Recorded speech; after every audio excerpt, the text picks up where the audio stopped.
Bir tonna sement ishlatdik. Hozir bir 30 metr, 32 metr joyga.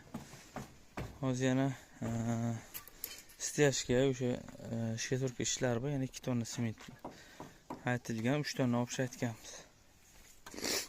Mana shu beton va o'sha shkaturka steyajga ishlar shu.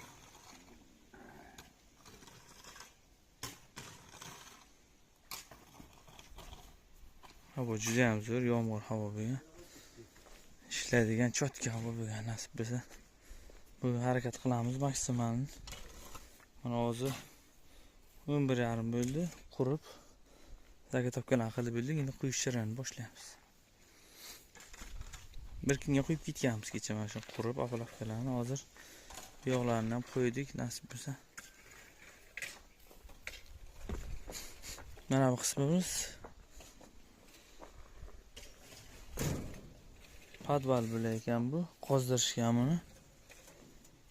To'liq yonboshi bir 10 sm qolgan. Steyajga bo'ladi, shkaturka bo'ladi, ichki qismlar shkaturka bo'ladi, steyajga bo'ladi. Hol yana qoziladi, chalashi bor ekan.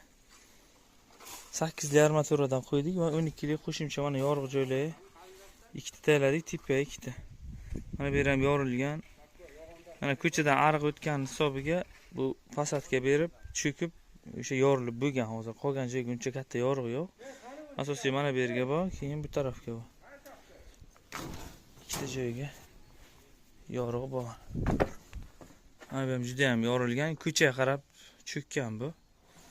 O'shaning uchun qayta qo'yib chiqamiz biz. Bu oldin qo'yilgan, 1,5 yil oldin qo'yilgan. Mana bu ham yorilib ketgan. Shu karkas to'qib 8lidan 12lidan mana bunday o'tkazib yubordik.